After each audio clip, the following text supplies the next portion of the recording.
요한일서 4장 19절로 21절 말씀을 가지고 우리가 사랑함은이라는 제목으로 말씀을 전합니다. 우리 다 같이 한번 인사합니다. 옆 사람과 앞에 사람과 그 사랑하는 가족들이 함께 인사하실 때 지난 한 주간 동안 평안했습니다. 인사합니다. 지난 한 주간 동안 평안했습니까? 평안했습니다.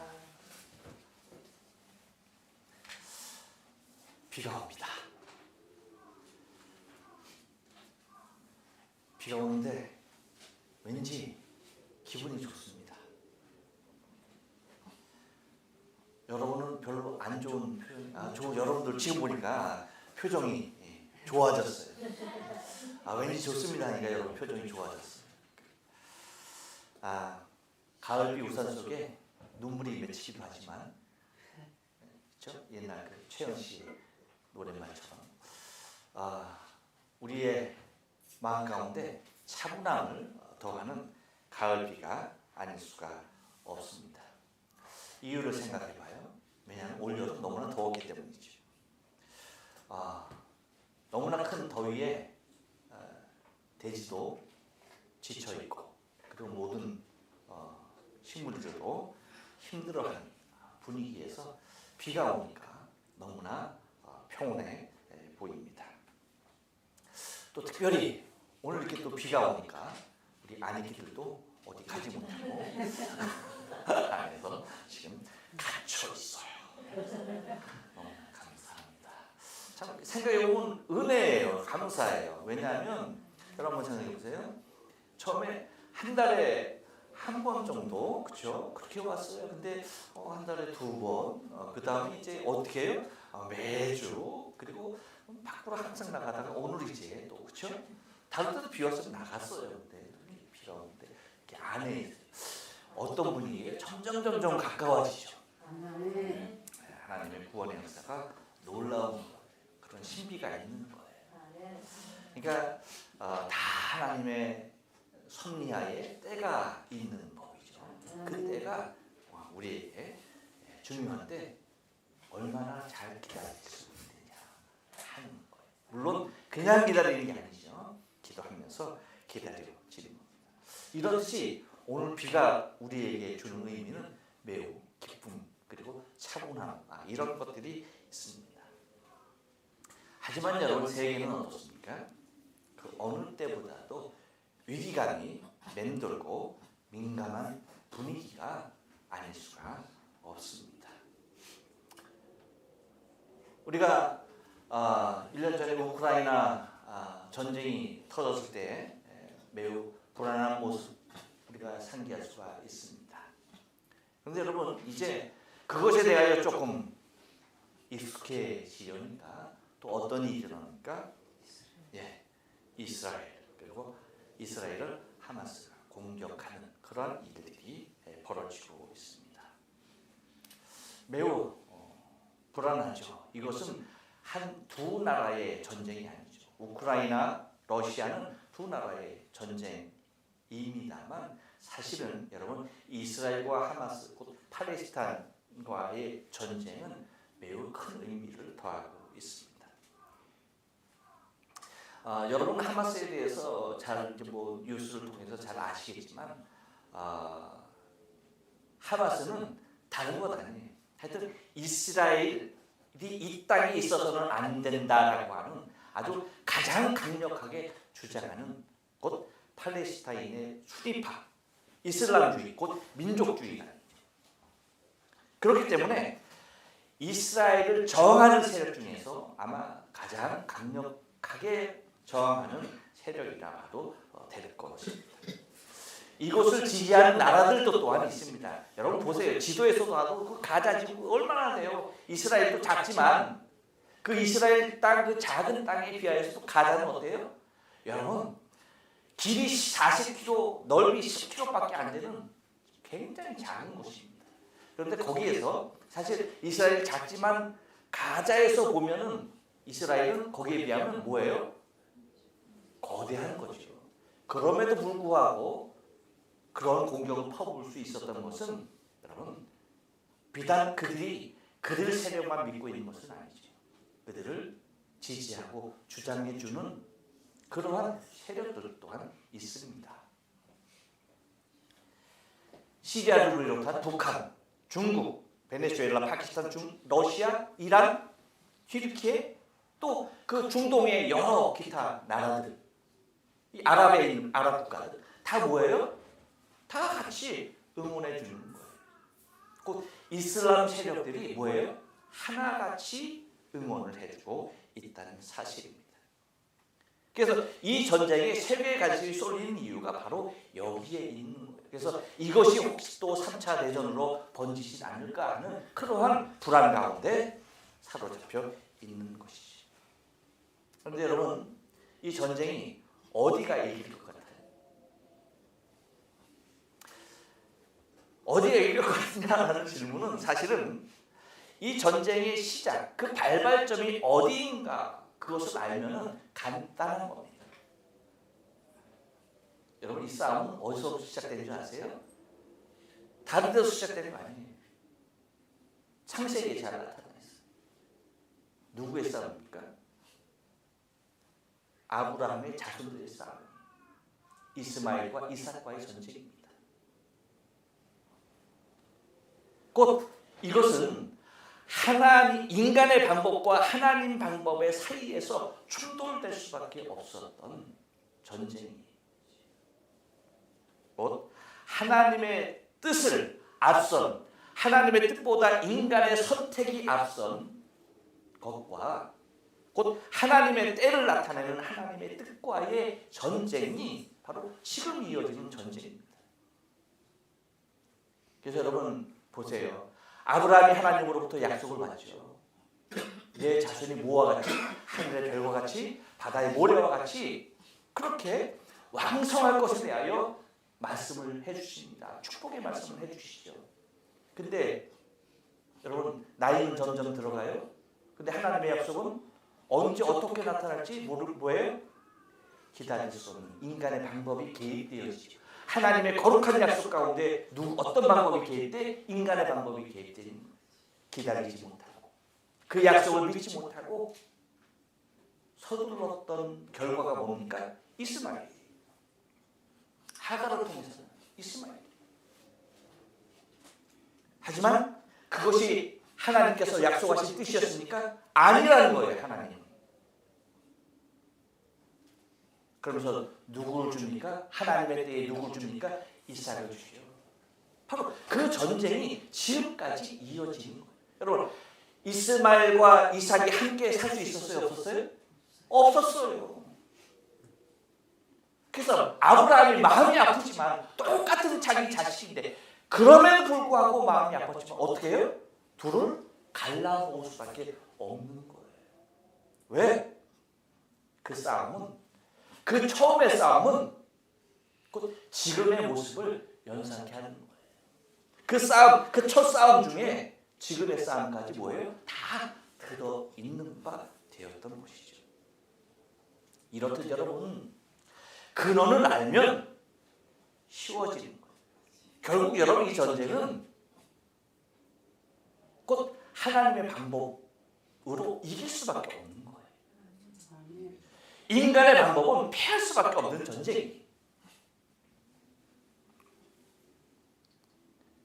이렇듯 여러분, 우리가 오늘 본문을 통해서도 동일한 원리가 적용되고 있는 것을 우리는 바라볼 수가 있어요. 어떤 겁니까? 여러분, 지난번에 여러분에게 말씀드린 대로 사랑만큼 아름다운 최상의 보석이 있습니까? 없습니까? 없어요. 사랑이 최고의 보석입니다.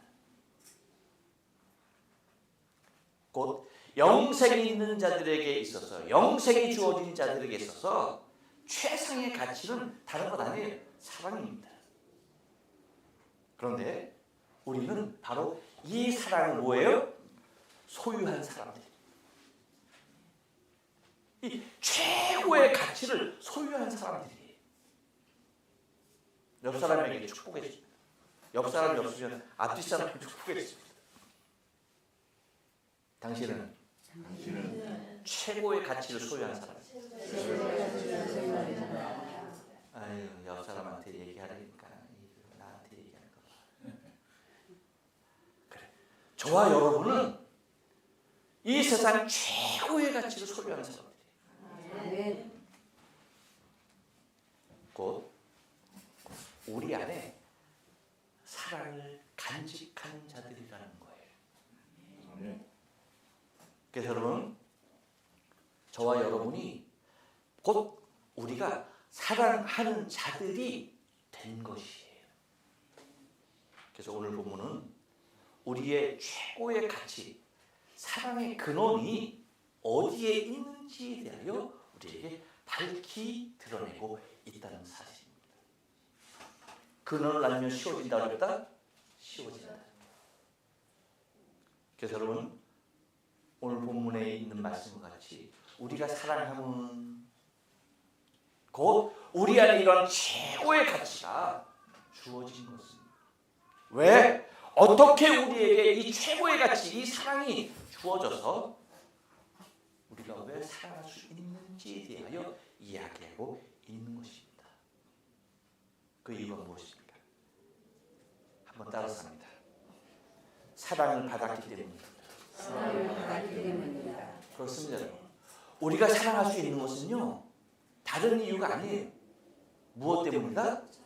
사랑을 받았기 때문이에요. 19절 말씀. 우리가 사랑하면 그 이후의 말씀 읽어봅니다. 시작. 그가 먼저 우리를 사랑하셨습니다. 할렐루야. 그렇습니다. 우리가 사랑할 수 있는 것은 다른 이유가 아니에요. 그가 먼저 우리를 사랑하신 바 되었다는 거예요. 여러분, 사랑이 만약에 우리에게서 났더라면요, 사랑은 최고의 가치일수록 완전할 수도 없었어요. 다행히도 이 사랑이 우리에게서 나는 것이 아니라 우리 안에 최고의 가치와 가장 완전한 보석으로 자리할 수 있었던 것은 곧 그 근원이 어디에 있다? 완전하신 하나님께로부터 있기 때문에, 곧 그분께로부터 왔기 때문에 우리가 그 사랑을 할 수 있고 간직할 수 있게 되었다는 거예요. 어떤 것으로? 가장 고귀한 가치.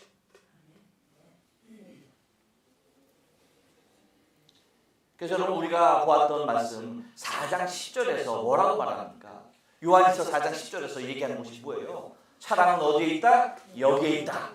사랑은 여기에 있다 하면서 뭐라고 말합니까? 우리가 하나님을 사랑한 것이 아니요 오직 하나님이 우리를 사랑하사 우리 죄를 위하여 화목제물로 그 아들을 보내셨습니다 라고 말씀하고 있는 거예요. 곧 사랑이 우리 안에 최고의 가치, 가장 아름다운 보석으로 남는 것은요, 하나님께서 최고의 가치를 우리에게 주셨기 때문입니다. 사실 여러분, 우리는 거저받은 것이지만 하나님은 거저 주신 것이 아니에요. 무엇입니까? 여러분, 최고의 사랑이 되기 위해서는 곧 최고의 것에 대한 희생이 수반된다는 사실이지 말아야 돼요. 어떻게 우리 안에 최고의 사랑이, 우리의 최고의 가치가 될 수 있었습니까? 다른 데 있잖아요. 곧 하나님께서 당신의 아들을 우리를 위하여 화목제로 보내셨기 때문에 가장 큰 희생이 있었기에 그 사랑은 우리에게 가장 완벽한 가치로 자리할 수 있었던 것입니다. 곧 하나님의 입장에서는 우리에게 최고의 가치, 그 사랑을 우리에게 심기 위해서 당신의 최고의 가치를 내놓으셔야 했던 거예요.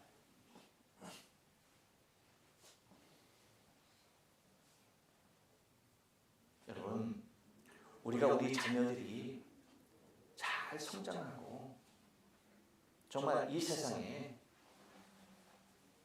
이바지할 수 있는 생명이 되게 하기 위해서는 그냥 됩니까? 아니죠. 부모라고 하는 사람들의 최고의 희생이, 그 희생의 결과가 뭡니까? 자녀라고 하는 보물과 똑같은 존재입니다. 하나님의 사랑이 그거예요. 하나님 당신의 희생이 있었기에 우리 안에 최고의 가치, 곧 그 사랑 자리할 수가 있는 것입니다. 여러분, 그렇기 때문에 사랑이 어디에서 시작되었다? 아버지께로부터 시작되었다라고 하는 그 근원을 알고 있는 것이 중요한 것입니다. 다시 말하면 우리는 그 사랑을 받았던 자예요. 원래부터 간직한 자가 아니라 받았기 때문에 그 안에 소중히 간직되어져 있다는 사실을 잊지 말아요.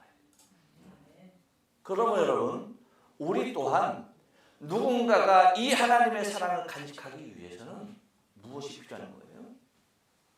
우리가 받은 만큼 똑같은 모습으로 희생하며 주는 것이 필요한 것입니다.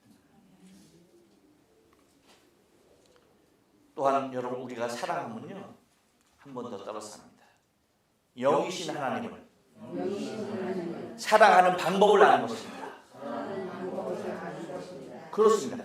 하나님은 영이시죠.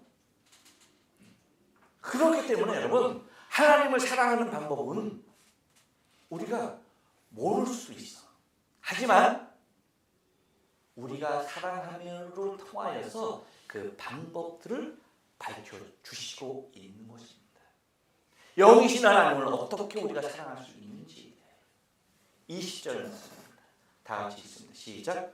누구든지 하나님을 사랑하노라 하고 그 형제를 미워하면 이는 거짓말하는 자니 보는 바 그 형제를 사랑치 아니하는 자가 보지 못하는 바 하나님을 사랑할 수 없느니라.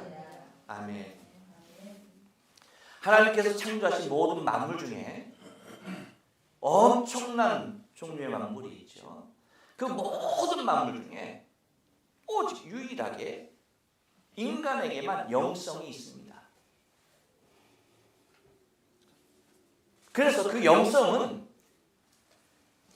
당신을 모양대로 만들었기에, 당신의 모양대로 만들었기에 그 영은 뭐예요? 반드시 신을 찾게 돼 있어요. 수없이 많은 만물 중에 여러분, 신을 찾는 것들이 있습니까? 유일한 거예요. 오직 인간만이 신을 찾아요. 오직 인간만이 하나님의 형상대로 창조되었기에 영적인 존재인 자를 뭐예요? 찾게 돼 있는 거예요. 이것이 짐승과 인간이 구별되는 모습이에요. 그런데 여러분, 그 신을 찾는 인간의 모습은 대부분 무엇에 근거하시는 줄 아십니까? 뭐에 근거합니까? 형상입니다. 다시 말하면 눈에 보이는 것이, 눈에 보이는 것을 만들어 놓고 눈에 보이는 것을 따라가는 것이 인간이 신을 찾는, 사실은 가장 쉬운 방법이고 가장 흔한 방법이죠.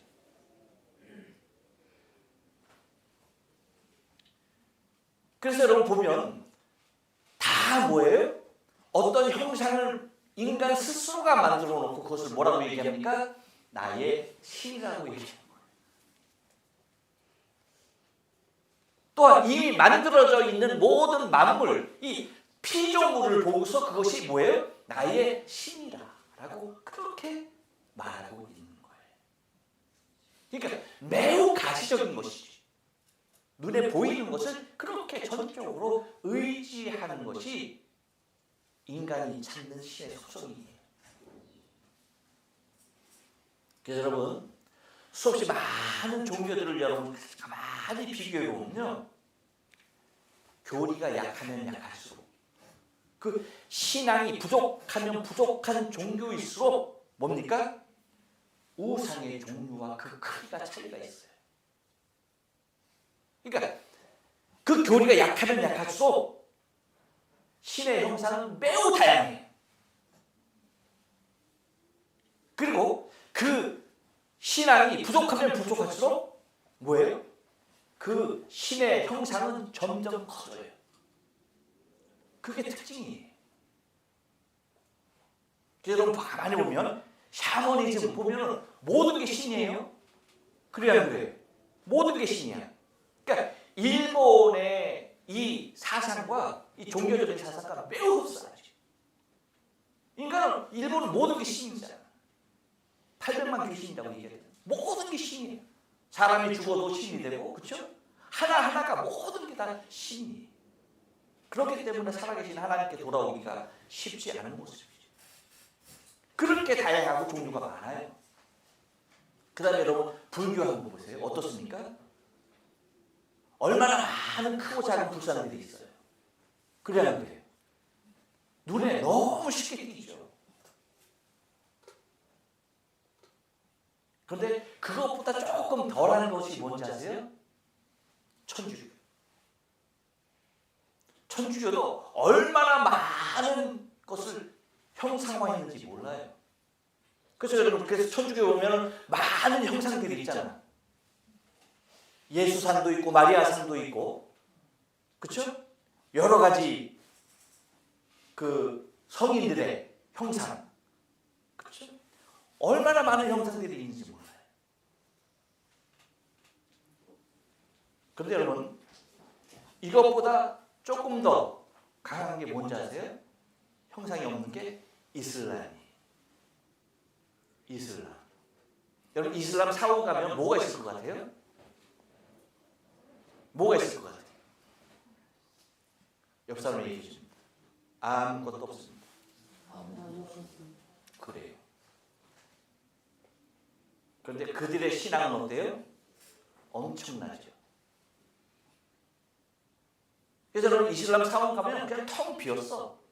안에 그냥 모자이크 장식만 가득해. 그래요. 그런데 이것보다 더 모자이크 형상조차도 없는 것이 뭐예요? 옆 사람이 기독교입니다. 그래서 여러분 우리 여기 쬐끄만 십자가 있지만 사실 이거 일본이라서 이렇게 해놓은 거예요. 특별히 우리 장로교에서는 이 십자가조차도 해놔요? 안 해놔요?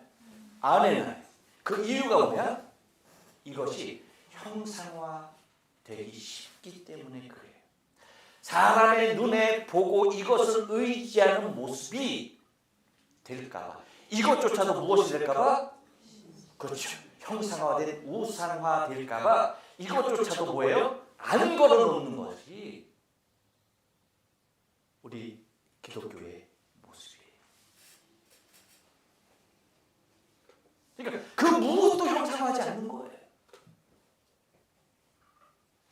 왜요? 영이신 아버지는 눈에 보이지 아니하시는 분이기 때문에. 눈으로 보면 쉽죠. 하지만 눈에 보이지 않는 분이기 때문에 어떠한 형상도 하지 않는 것이 우리 기독교의 모습이에요. 그렇다고 그분이 안 계신 것이 아니죠. 그래서 오늘 성경에도 뭐라고 말합니까? 하나님은 뭐예요? 시각적인 분이 아니에요. 이렇듯 여러분 우리의 마음은 시각을 요구하고 있지만 하나님은 시각적인 분이 아니에요. 우리 눈에 보일 수 있는 분이 아니에요. 그래서 뭐라고 말하니까 하나님은 보지 못하는 바라고 얘기해요. 하나님을 본다 못 본다? 못 보는 거예요. 보지 못하는 바라고 얘기하고 있어요. 곧 보지 못하는 바 영이시기 때문에 우리는 하나님을 볼 수가 없는 거예요.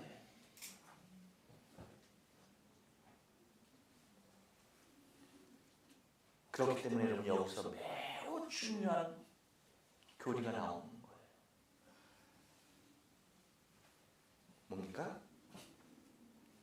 그렇다고 한다면 하나님은 영이시기 때문에 보이지 않는데, 그러면 주님께서 이 땅에 오셔서 심판할 때의 그 심판의 기준이 무엇이 되겠느냐. 여러분 하나님 보이지 않아요? 근데 그 하나님을 내가 사랑했고 그 하나님을 내가 섬겼고 그 하나님을 향하여서 뜨거운 열정이 있었음을 뭐로 드러낼 거예요? 주님은 무엇을 보고 정말 네가 영신하면 보이지 아니하는 바 하나님을 사랑했다라고 인정하며 무엇이 기준이 되어 심판하겠느냐. 눈에 보였다면 그렇게 했으면 되는 거예요. 하지만 보이지 아니하시는 하나님을 어떤 기준에서 내가 그분을 섬겼고 사랑했고 내가 그분을 향한 마음이 간절했는가. 여러분, 주님께서 오실 때의 심판의 기준은 다른 건 아닙니다. 한번 얘기해 줍니다. 형제에게 한 것입니다. 그렇습니다. 형제에게 한 것이라고 말하고 있어요. 여러분, 마태복음 25장 40절 말씀 그리고 마태복음 25장 45절 말씀 보면 주님께서 이렇게 얘기해요.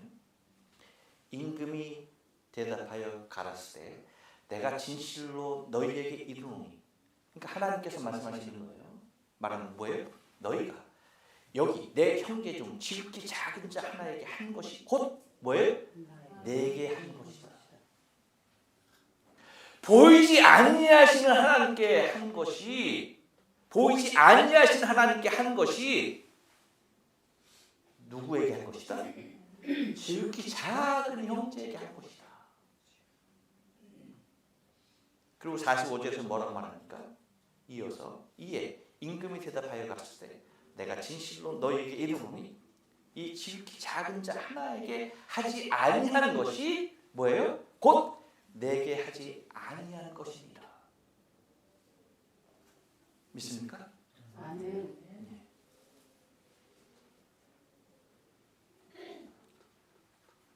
곧 여러분 하나님은 우리 안에 있는 당신을 사랑하는 방법을요 절대 어렵게 만들어 놓지 않아요.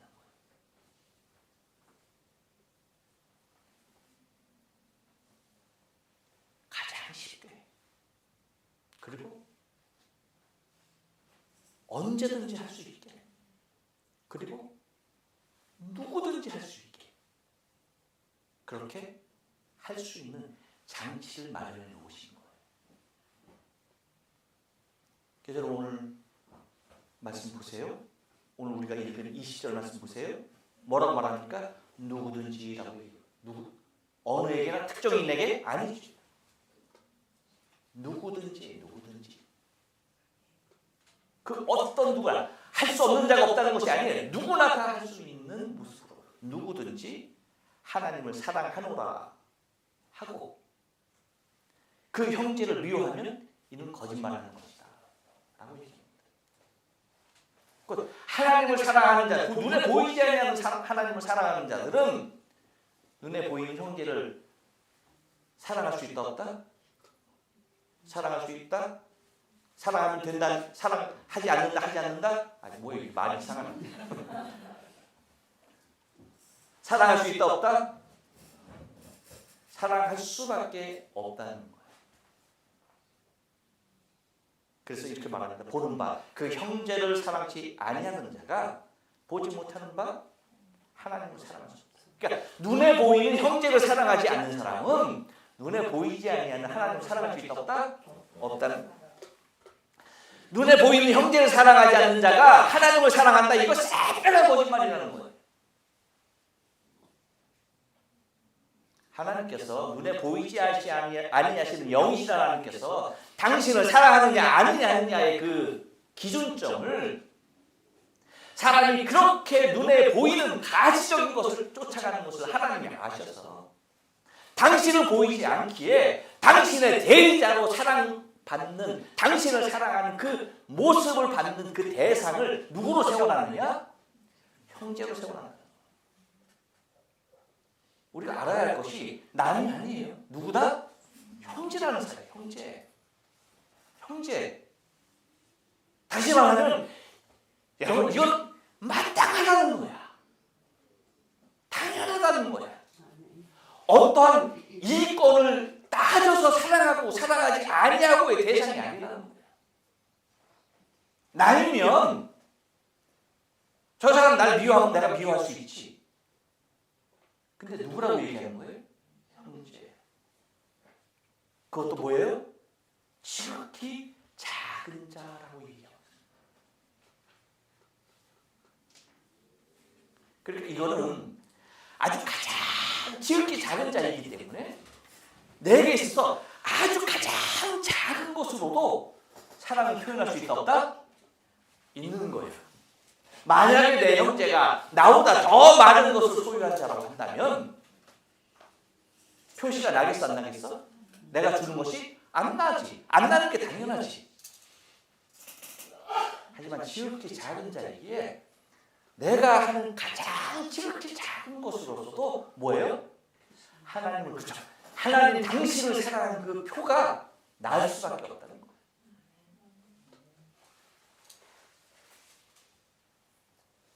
그렇기 때문에 여러분 우리가 사랑하는 것은요, 영이신 하나님을 우리가 사랑하는 그 방법을 하나님이 이미 제시해 놓으셨다는 거예요.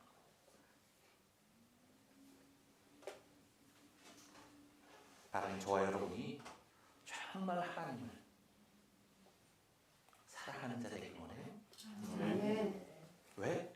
하나님이 그 방법을 우리 언제든지 어느 때나 할 수 있는 모습으로 제시해 놓으셨기 때문에 그만큼 하나님은 우리를 향하여서 당신이 우리에게 주시기를 원하시는 그 상급이 크다는 사실, 우리를 그렇게 사랑하셔서 거기에 대한 대가, 거기에 대한 보상을 하늘나라에서 하시겠다라고 하는 모습을 우리에게 이렇게 펼쳐서 보여주시고 계시다는 사실이에요. 또 하나 여러분, 우리가 사랑하면요 한 번 더 따라서 합니다. 주께 받은 계명 때문입니다. 그렇습니다. 여러분 우리가 사랑하게 된 것은요 다른 것 아니에요. 주님께서 우리에게 계명을 주셨기 때문에. 21절 말씀 다 같이 있습니다. 시작. 우리가 이 계명을 주께 받았나니 하나님을 사랑하는 자는 또한 그 형제를 사랑할지니라. 아멘. 제가 여러분에게 말씀하신 거 한번 다시 한번 점검할게요. 자, 성경이 있죠? 그렇죠? 성경이 몇 권? 한 권이라고 하기도 하고 66권이라고 얘기해요. 그래요? 맞아요. 다 말씀하십니다.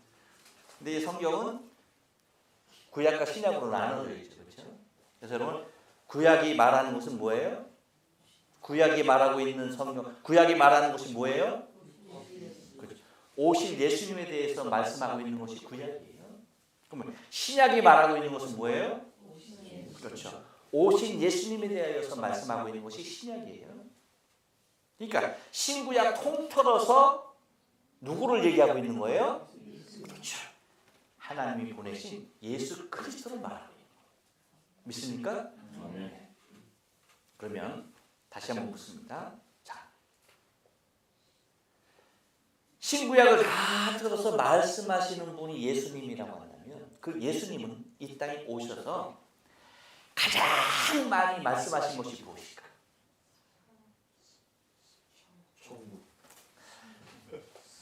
이 사람들이 이래 정말. 그래서 이렇게 한 번씩 점검을 해줘야 돼. 하나님께서, 예수님께서 가장 이 땅에 오셔서 가장 많이 말씀하신 것이 무엇? 사랑? 전도? 뭐예요? 옆 사람이 얘기해주십니다. 하나님 나라 천국입니다. 이거 헷갈리면 안 돼요. 이거 잊어서는 안 돼. 주님이 가장 많이 외치셨던, 목이 터져라 외치셨던 것이 다른 것 아니에요. 하나님의 나라 천국이에요. 이게 예수님께서 가장 많이 말씀하신 거예요. 이거 놓치면 안 돼. 그래서 내 나라는 이 세상에 있는 것이 아니라고 주님 말씀하셨어요. 내 나라는 어디예요? 하나님 나라, 천국이에요. 그 나라를 선포하기 위해서 오신 분이 예수님. 그렇기 때문에 오셔서 천국에 대하여 말씀하신 거예요. 여러분 헷갈리신 것이 이거예요. 그렇다고 한다면 예수님께서 오셔서 주신 계명이 무엇이냐? 이때 바로 뭐가 나와야 돼? 사랑이야. 아셨어요? 네. 주님께서 오셔서 우리에게 주신 계명이 있는데 그 계명이 뭐다? 사랑이라는 거예요. 사랑. 주님께서 오셔서 가장 많이 말씀하신 것이 천국이고, 주님께서 오셔서 우리에게 주신 것이 계명이에요. 네, 여러분에게 한 번 더 짚고 넘어가면, 주님께서 오셔서 그렇게 많이 말씀하시는 것이 천국인데 요즘 천국 얘기한다 안 한다? 안 한다. 천국 얘기하면 뭐다? 사위가 되는 것 같고 현실 도피자가 되고, 그렇죠? 이상한 교회, 이상한 목사, 이상한 성도가 되고 많은 것이 얼마나 슬퍼요. 그래서 예수님께서 여러분 십자가에서 죽으신 이유가 다른 것 아니에요. 주님은 분명히 이 나라가 내 것이 아니라고 했어요. 그렇죠? 그런데 뭐예요? 사람들은 뭐예요? 오직 눈에 보이는 이 나라만을, 이 세상에 있는 나라만을 생각했어요. 지금도 많은 그리스도인들이 어디를 생각해? 천국 생각합니까? 안 해. 이 땅에서 사는 이 나라, 이 세상만 생각하지. 우리 그러서는 안 돼요. 그러면 안 돼. 주님께서 우리에게 말씀하신 저 천국을 얼마나 소망해야 돼. 아멘. 하나님의 나라의 확장을 위하여 사는 자들이 되어야 되는 거예요. 아멘. 거기에 우리의 소망이 있는 거예요. 그런데 주님께서 오셔서 주신 것이 뭐다? 계명이 뭐다? 사랑이다. 그래서 우리가 보았던 요한일서 3장 23절에서 그렇게 얘기했죠. 그의 계명은 이것이니, 그의 계명은 이것이니 뭐라고 얘기합니까? 곧 그 아들 예수 그리스도 이름을 믿고 그가 우리에게 주신 계명대로 서로 사랑할 것입니다. 할렐루야. 아멘. 그래서 여러분 가장 큰 계명, 그 계명에 대하여서 이 바리새인 중에 한 율법사가 예수님에게 묻죠. 물론 시험하여서 묻는 질문이었습니다. 그러면서 뭐라고 물어요? 어느 계명이 크니까? 예수님에게 묻죠. 근데 예수님께서 뭐라고 말씀하세요? 마태복음 22장 37절부터 40절 말씀 보면 이렇습니다. 예수께서 가라사대 때 내 마음을 다하고 목숨을 다하고 뜻을 다하여 너희 하나님을 사랑하라 하셨으니 이것이 크고 첫째 되는 계명. 할렐루야. 그렇죠? 둘째는 그와 같으니 내 이웃을 내 몸과 같이 사랑하라 하셨으니 이 두 계명이 온 율법과 선지자의 강령이니라. 할렐루야. 그렇습니다.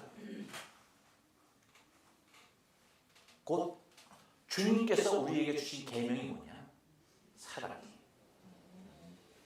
사랑. 그렇기 때문에 우리가 사랑하지 않으면 안 되는 거예요.